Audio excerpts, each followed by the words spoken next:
All right. Let's see, we're all live. Let's see if this thing wants to go live. Good morning, Stan. I see you're already waiting in here. Let's see what everybody else is doing as I start just coughing like crazy.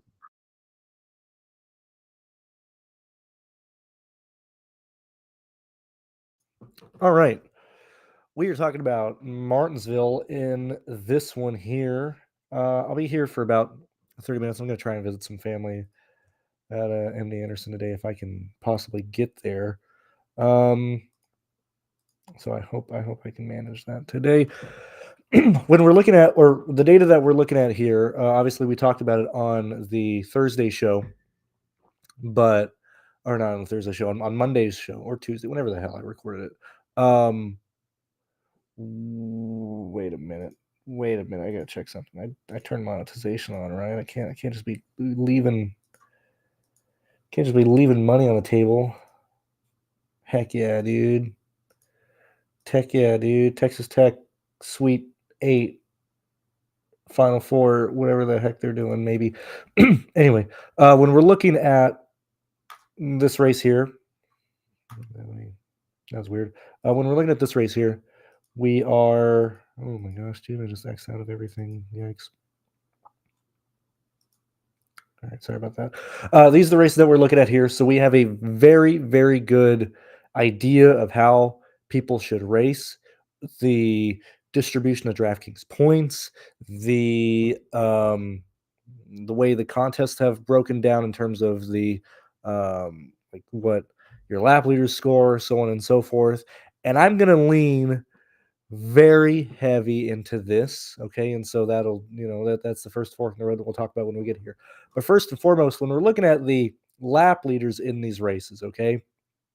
We mentioned it, or I mentioned it, entering this race that Joe Gibbs has been the team, okay?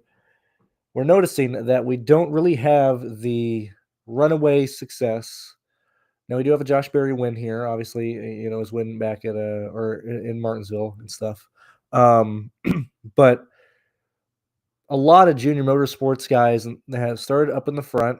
Now, yet again, they've done that at Richmond, they've done that at Iowa in the past. They have not been the main lap leader. Now, there is a big, just huge gap here of Allgaier not even really competing in these races and stuff. And so, the first thing that we have to determine what we want to do in this race is what the heck are we doing with the guys up front? Okay.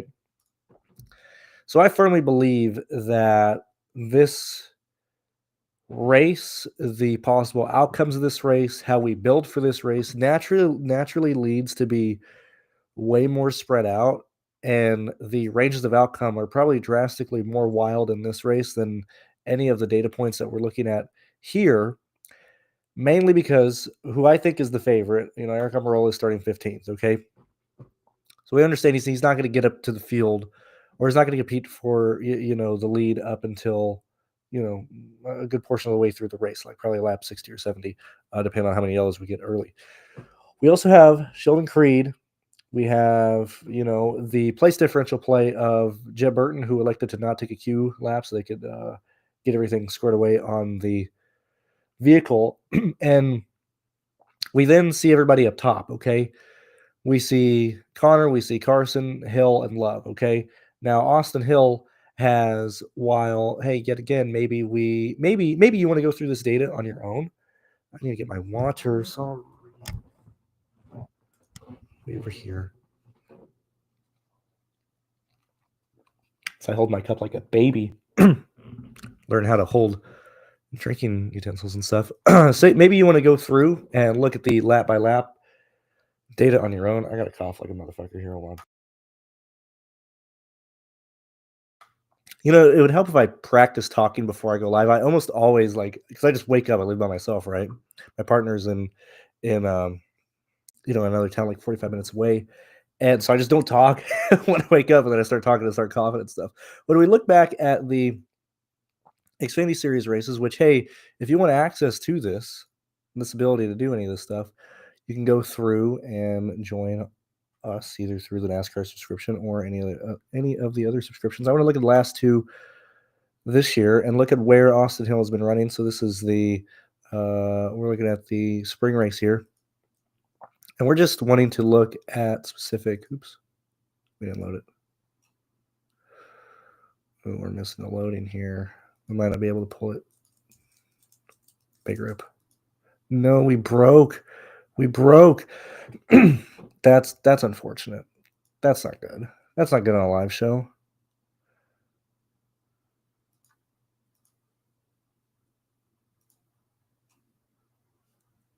Yeah, why are we? I'm running into an issue pulling this.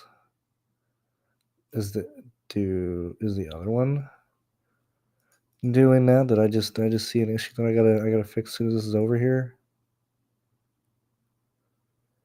Having issues pulling the data for. Oh, duh! I'm a dummy. I'm pulling data for races that don't exist. Whoopsie. Because that was this year. Okay, so let's look back at last year's races. Hey, amazing, amazing how we'll have data for races that have happened and the ones that haven't happened. Or are we just broken across the court? What is going on here, dude? What happened to? Oh, this is highly unfortunate. Is this happening to any races? Any of these tracks here?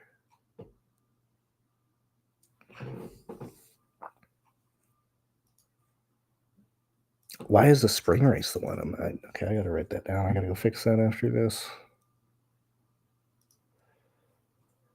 Big upset there.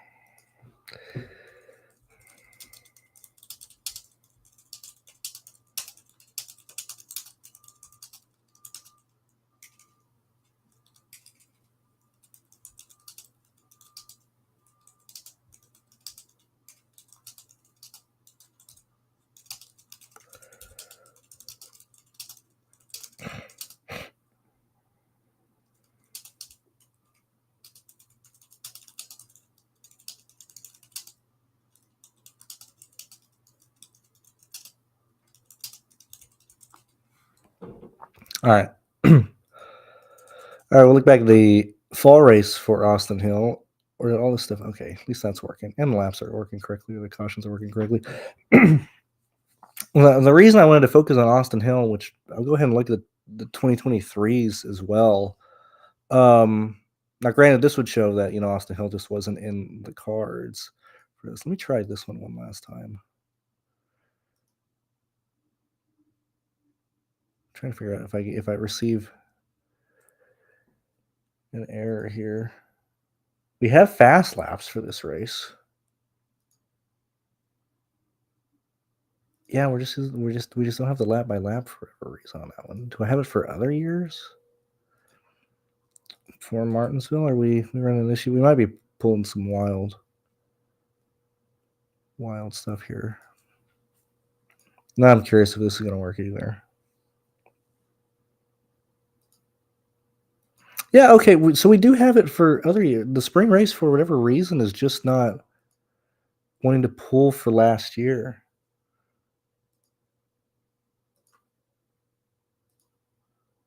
Try this one here. Okay, that one works. 2. Interesting.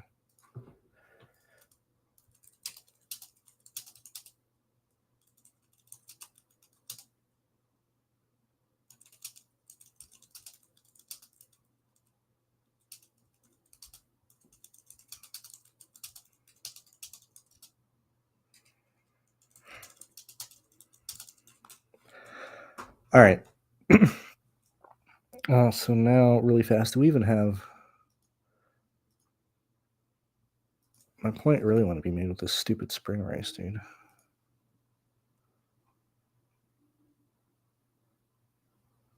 Let's see if I even have the correct... We have the correct results. Yeah, for whatever reason, that... Interesting. Where did good old Austin Hill finish here?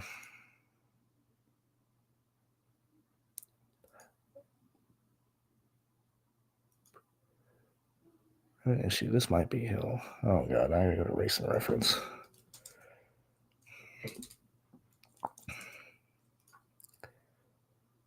At this point, I want to check this race just to start my point off.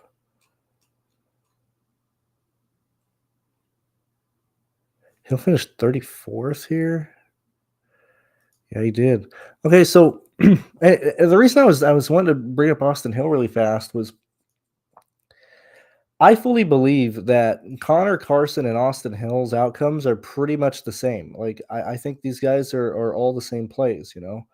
Now looking at the data, you know, you could clearly bump down Austin Hill not being in the same category as Connor or Carson, but we look at where these guys are qualifying. We look at the advantage that you have when you start up front in these races. Okay, now yet again, this has been a lot of Joe Gibbs cars, and it's been a while since we've had, you know, somewhat competent or even like fast showings from Junior Motorsports in these grids and stuff. Usually we have much more, you know, heavy Joe Gibbs presence up here. And so the early laps led have to go to Connor or Carson here. 98, 96. I mean, the only thing separating these two, in my full opinion, are $200. You know, you look at where Connor is in terms of practice. I mean, decent speed runs a significant amount of laps. Like obviously, that's what you want to see from somebody running long, and obviously, and I mean, he ran the most amount of laps out of anybody. We then look at Carson, and I mean, Carson's running very, very similar lap times and very, very similar in terms of what Zilich is running. I mean, these guys are pretty much the identical car. Now, you could argue that, you know, Connor hits 89s way faster, or an 89 mile per hour average way faster than Carson, but very much could be related to traffic or whatever happens here and stuff. Now, I'm only, in terms of averages, I'm only counting laps over 87 laps here. And I removed a lot of the slower laps and stuff here. But you can see that he got slow. Then we removed 3 laps here. There's I'm pretty sure it was Group 1 where there's several people. Either there was a yellow or something caused, you know, everybody in that certain group to have, you know, one slow lap. Obviously, pit road wasn't closed or wasn't allowing people in, so they ran an extremely slow lap, and then it's 3 slow ones. That's what this 82 is following with these 2 or with these 3 laps here. But anyway, like Carson and Connor, I don't have a favorite between them. I have them projected very, very similar. If you're using my stuff today, you're going to notice that I would highly recommend manually choosing to play one of Connor or Carson with in the projections, because if you run the projections raw, it's gonna, like, the highest projected lineups based on my stuff today, because everybody's projected so similar to each other, it's wanting to play Connor, Carson together and then like other expensive guys. And I just don't realistically see Connor and Carson both you know, scoring near 50 points in this race. I would assume, or lean towards, it's either one or the other, or just, you know, they both get wrecked late in the race and stuff. So like that's one thing to note that I would go off of my stuff, is I probably would not play these two together, because I think they very much lean one way or the other. And why am I so like on the fence of why I don't have a favorite here? I think Carson has way more talent than people probably give him credit for. Especially what we saw last year at Dover was like really, really telling that, okay, like obviously Carson knows what he's doing, because he, you know, I mean, he comes from a racing background, obviously. Yet again, same thing that we mentioned yesterday with like Luke is a great example. Like Luke was way faster than like 80% of the field. He just kept wrecking and stuff. Carson, I think he very much has, you know, the ability to be that fast. You look at Connor, or I hate when these idiots have very similar names. I'm talking Quaffle there. When we look at Zilich, I think Zilich has way more raw talent.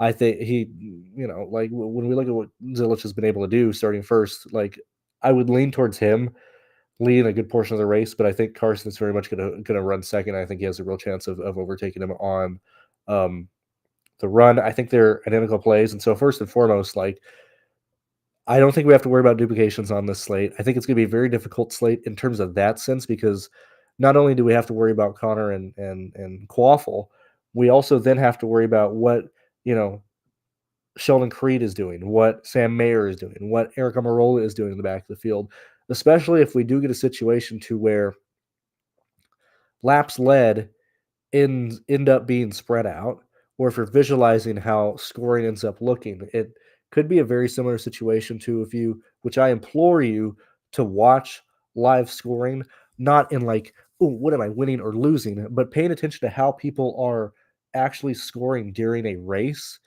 When Corey Heim had his tire go down and he spun, he fell to like, 54 DraftKings points once he fell to 25th, last going to lead lap in that sense.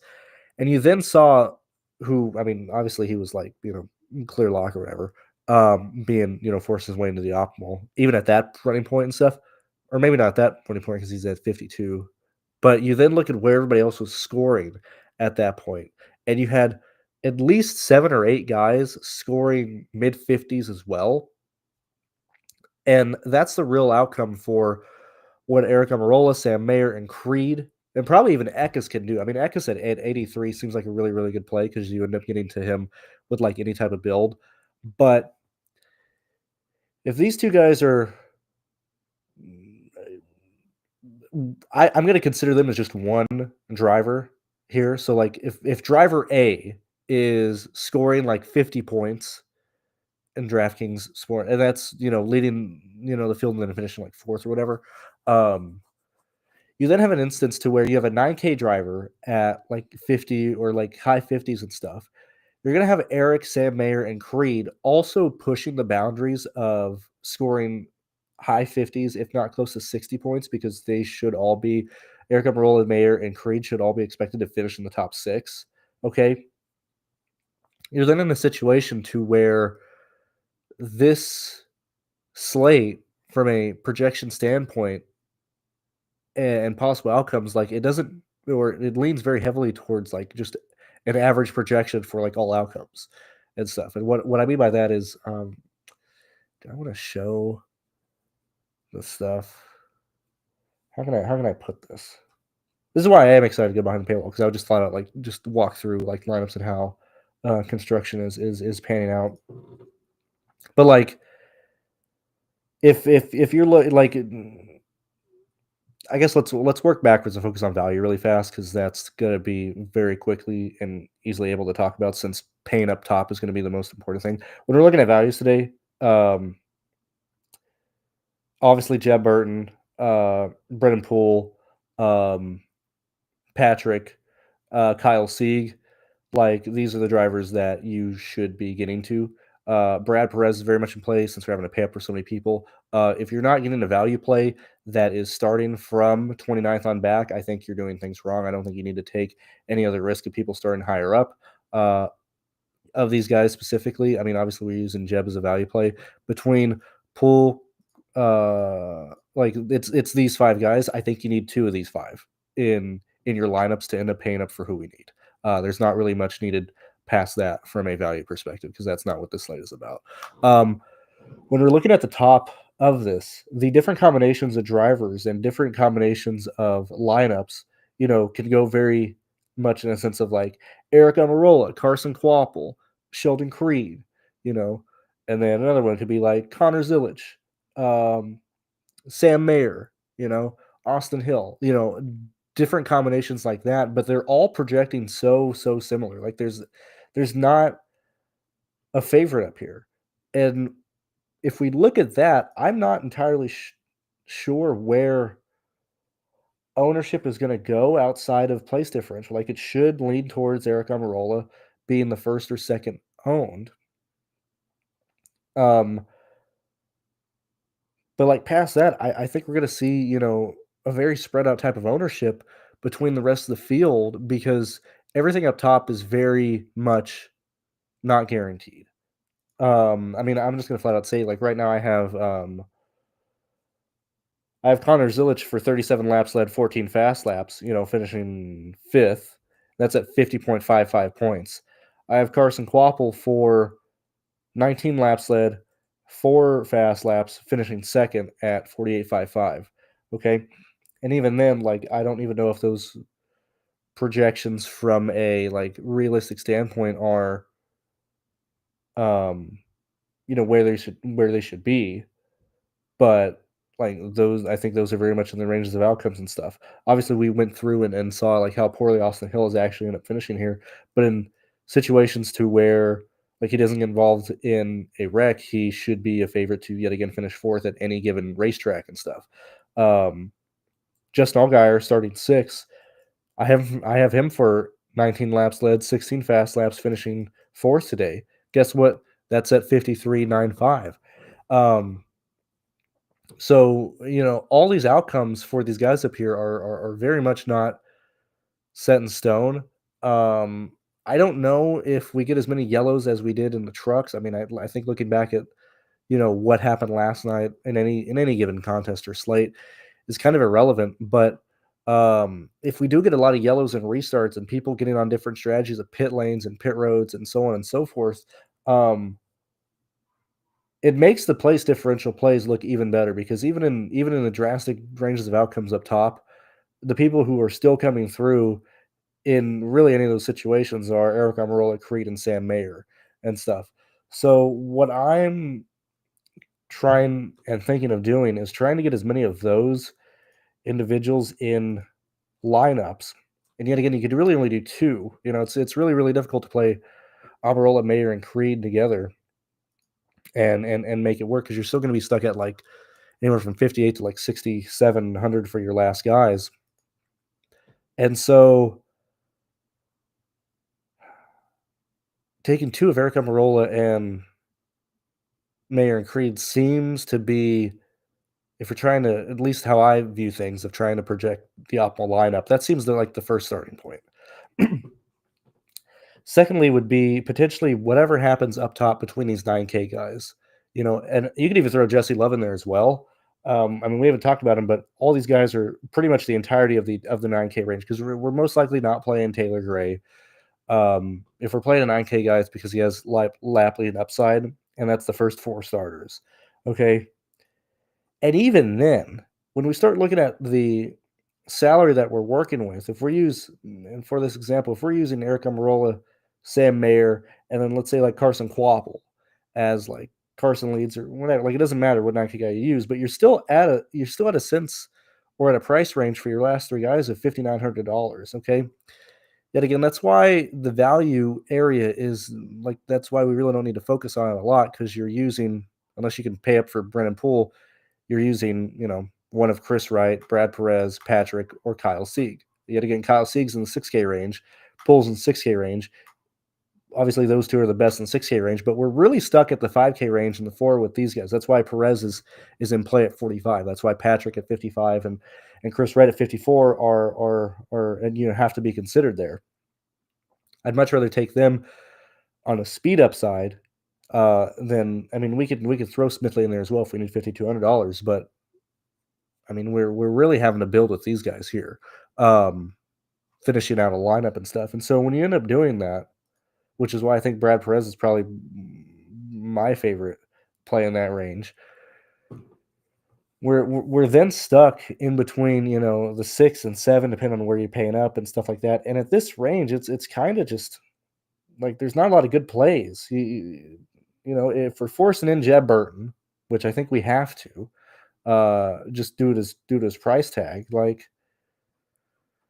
I mean, this is a difficult slate, not from a like it's not really difficult from like a race perspective. Like I don't think we're gonna see a lot of chaos, but from a build perspective, it's really, really difficult. So if we're working with one of these guys, potential, and yet again, this is just potential if they end up working, if the 9K guys end up working. You have one of, then you have two of, and then a real potential of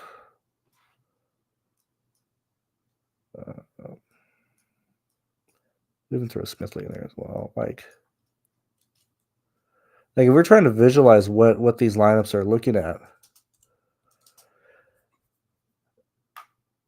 I mean, this is kind of the build of this, and so I think this slate lends itself very much to building a lot of lineups and spreading yourself out.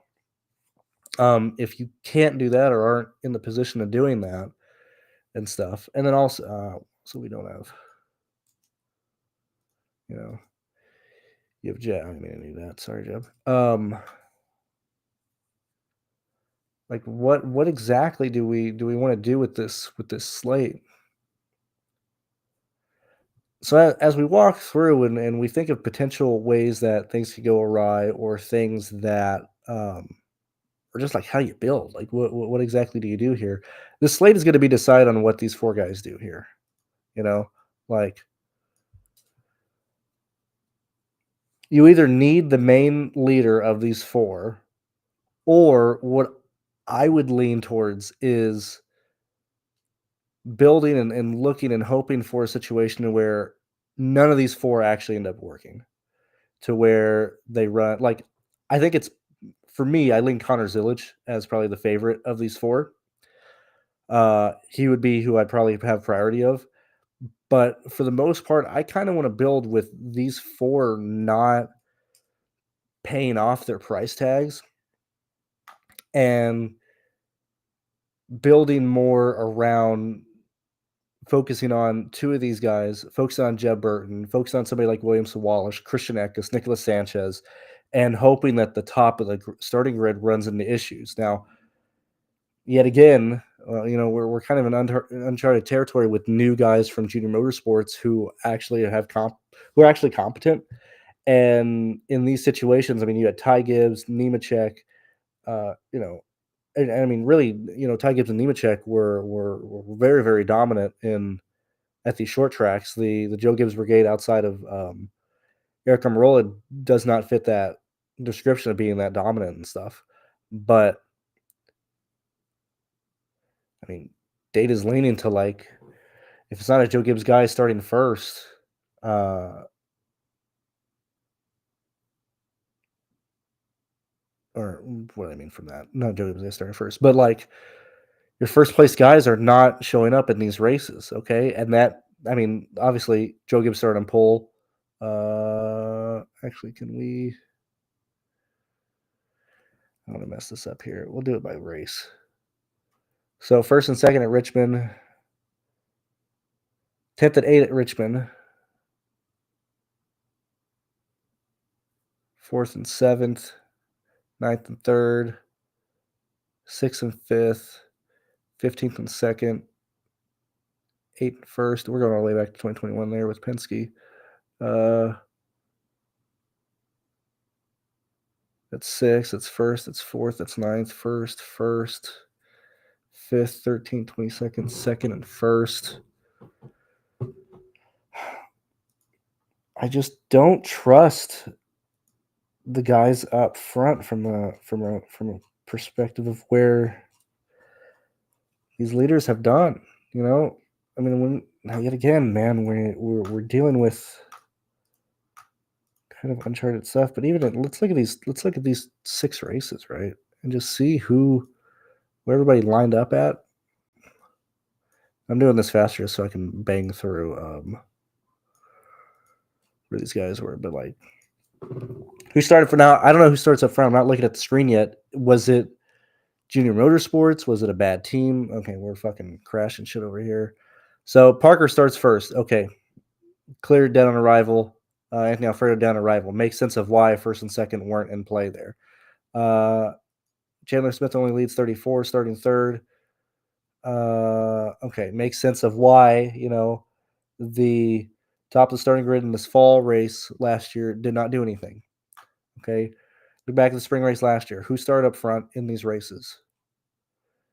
Jones, Junior Motorsports, gets wrecked out, but he doesn't lead right off the bat. He gets beat by the Stewart Haas car that doesn't lead very long. Joe Gibbs doesn't lead because Creed just is there. Allgaier pretty much starting in the same situation here. Eric Almirola starting sixth. Okay, so I would clearly give the edge to Connor and Carson over Brandon Jones, but a situation where Junior Motorsports car is up there and he loses the lead on the first lap. We look at this race here. and we look at Sammy Smith leading, then it was just Allgaier. Okay. The spring race in 2023, who started up front? What team started up front specifically? Joe Gibbs started second. Creed doesn't do anything. Parker Retzlaff doesn't do anything. Junior Motorsports, they get wrecked out. Fall of 2022. Like, I would say that we're in uncharted territory of having this junior motorsports team starting up front with good people. So if we're in uncharted territory, you could argue that this data is possibly, I mean, not useless, right? Like, obviously, if we look at performance rankings and stuff here. Also, if you want to look at this in more detail as I go over it on the Monday show, in the previous shows and stuff, go ahead and join any of our memberships as well, as we partner with Painted Analytics and SaberSim. I mean, if you look at any of these prices, I mean, you might be like, whoa, 320 is expensive. Well, that's SaberSim, I believe, is 320 on their own, if I'm not mistaken, because I know it might be like 315 on their own. And then you get our core with that. And then all of these come with pay dirt. Like 320 is a gigantic discount on that. You can find these in Discord made by Astukas. But like, man, we're just in uncharted territory for this contest and stuff. And I don't have an answer really past trying to spread out your builds and ownership and stuff of, I mean, what Connor and Carson do here. That's like you mentioned how tight we are in terms of salary and stuff. So let's say if we're building with Zillage, okay, 9,800, your main lap leader. As I said, I like what Eric Amarola does. He's a guy that I'm prioritizing today. So you're running 98 plus a 12K guy. You're at $7,000 left, okay? More than likely you're paying for Jeb Burton. You're at 68, okay? You're then got to go in the 5K range if you want to either pay up and try and get to somebody like Ekas, Sanchez, possible 7K range, whatever you want to do there, or whatever the case may be. But like that whole lineup is dependent on what Connor does. Everybody else is probably going to work out to a value that is going to work, whether it be Jeb at 77, whether it be these guys at 5K, surviving crashes or, surviving variants or whatever. Like the outcomes of what like that lineup does is not depend on how good these drivers do, because they're all probably going to be close to value. Jeb's probably going to be close to value. Ekas and, whether you play Ekas, Williams, Wallace, Parker Retzlaff, those guys are probably going to hit close to value. It all comes down to if Connor Zillage could lead. Because if he doesn't lead, that lineup is not going to be optimal at all. That's really what the slate comes down to. I'm sorry if it's not being super helpful. Normally I like at least going into more detail, but we're just in uncharted territory with the outcomes that Carson and Connor are often. I mean, this scares me from a Connor v. Carson situation. Carson fires off way faster than Connor. Connor's a much better car in the long run and stuff here.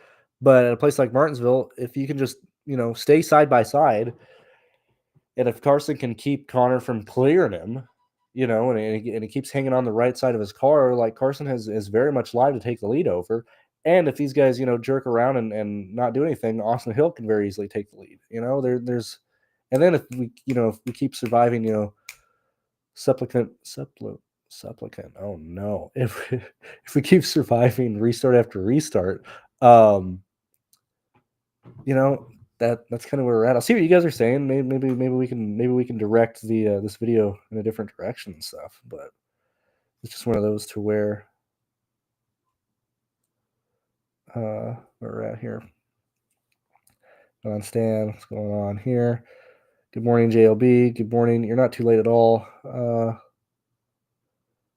I need to go to the NASCAR video tab on TrueDFS next week. Also, so yes, I'll be going back to paywall, but it'll be announced that like, hey, this is the last week when everything's live, when that does happen. Yet again, we're waiting on the website to be finalized since we're moving over from stupid ass WordPress to a much more usable web service and stuff. So we're making sure everything transfers over. We're at like the final edge of that, but we are finding like certain things. I mean, not just like plugins and stuff, but certain things that we're moving over like aren't working properly. That's why we haven't gone live with the live site yet. Hopefully, we're aiming to hopefully be done by the Masters. That's on the 10th of April. But I'm guessing it'll probably be the weekend or the week after that, just from seeing kind of where things are at. And so we're still fine on that. You're still fine for at least like 2 more weeks of, or at least a week and a half, or 2 more weeks of all the stuff on YouTube. Um, so we're fine there. So we don't got to worry about that yet, Alex. Perkins and Snyder. So I mean, it's kind of the same situation with Lawless last night, right? Like Lawless ran in the top 10 all day. I mean, I I would just rather take the savings that Brad offers at $4,500 because the guy's competent. Okay, now I can be biased to Brad. Okay, because I know several people who like know him, who have like they are actual friends with him. So like him actually being a decent car at $4,500 where he's not starting last or anything like that. I'm perfectly and it's at a short track and not an intermediate. I think Brad Perez probably finishes like 28th today. You know, at $4,500, that's a pretty good play. Obviously, we saw how good Patrick was, which is crazy. Like if you actually have somebody who knows what they're doing in like decent equipment, like I think Patrick is mispriced at 55, starting 33rd. Like I really like Patrick again. I like Brad. Um, Chris Wright at 54. I'd rather, especially at a place like fucking Martinsville, I'd rather play the guy who's going to run people over. You know, he's going to move people out of the way like that. That's what we want to do. And so I just can't find myself playing Maya Snyder and Perkins, especially when I'm already playing and already probably being overweight to the field on the people in the mid teens and stuff. Um, so yeah, that's where I'm at. So at least that's why I wouldn't what is it go? I don't even know where I have where highlighted. Could have been Control F on this thing. Like, I mean, I got where for 16 points, so I'm pretty sure I had just Controlled F and probably when I was looking at Carson stuff, like looking at Carson and where was highlighted on your screen there. Um, but yeah, man. I mean, I think that's mainly it on the slate. I mean, this is a gun to my head. I like Connor the most out of these four. I like Eric Amarola, but if I'm building with Connor, which is probably a build that I will probably do, I would probably not use Eric Amarola and focus on like Creed for such a huge discount, and then try and smash in the drivers who are in good equipment who have shown speed at these tracks, which is here. Like when we look at like your team of how fast these guys are and as a whole, like obviously SHR doesn't exist anymore, right? But like you want to play the guys who fall in line here and stuff. And I mean, Stuart Haas isn't good, but Creed and Mayer fall in line right in here. Like, man, dude, I don't know. This is such a tough slate to build with, and not really from like a projection standpoint because there's not a lot of people. Yet again, when we're looking at your thresholds and stuff, we'll go here. I mean, now yet again, I mean we're looking at like mid 50s and stuff for these, but like who are the drivers who actually offer that type of potential upside and stuff, you know? Like if we're like trying to nail down, top 50 or not top 50, like close to 40, mid high 40s to 50 DraftKings points and or working from a value perspective, you know, I would lean very heavily towards like these drivers be in the pool. That's 19 drivers out of this, 38 car field that are in that pool. Okay. Now, yet again, these top four cannibalize themselves. And so if you look at them in terms of just one, like driver A up here, that moves down to 16 drivers being, in play. You could argue Allgaier might be in that range as well. And so that moves to 15 drivers, 15 potential uh, DraftKings plays out of this 38 car field that have the potential of hitting that, threshold that we're looking at for this range here, you know?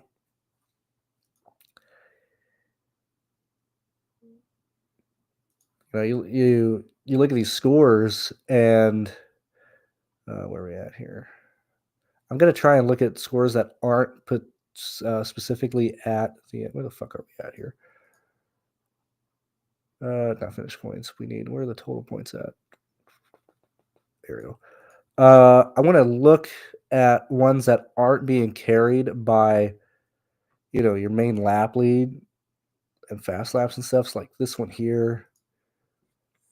There's Chandler Smith. I mean, mainly all your high scores are still coming from lap leaders and stuff too, regardless of where they started. So this might be a better screen to actually look at for that.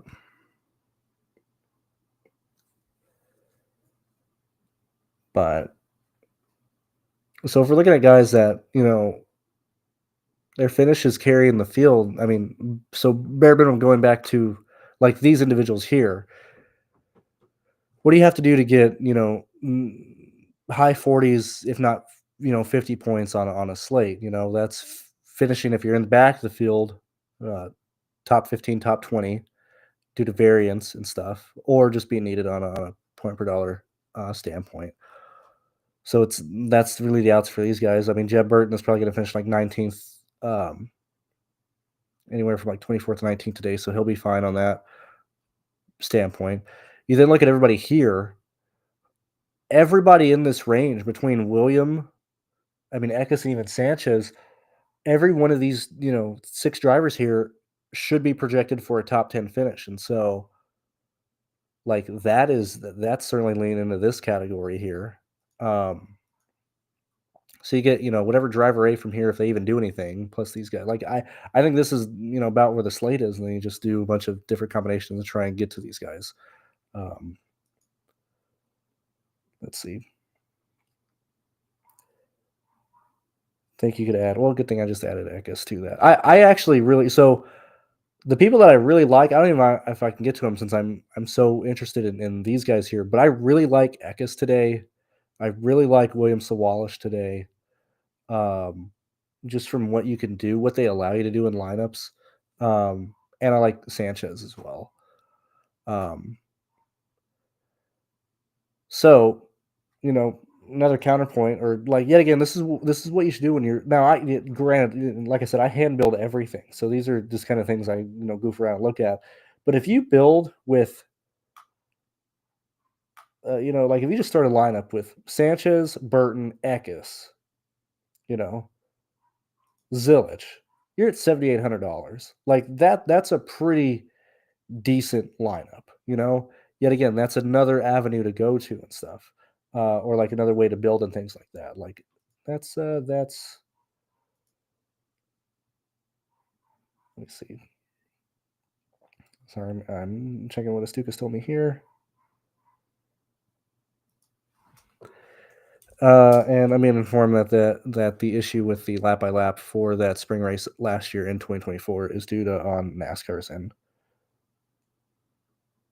and not on our end. That's actually just NASCAR's data, so that's good to see. But yeah, I mean, past that, this is just a slate to where I feel like now potential of having lineup score and ROI is obviously different, but I feel like if you are building a lot of lineups today, uh, obviously that's the first avenue to potentially land on stuff that's going to work.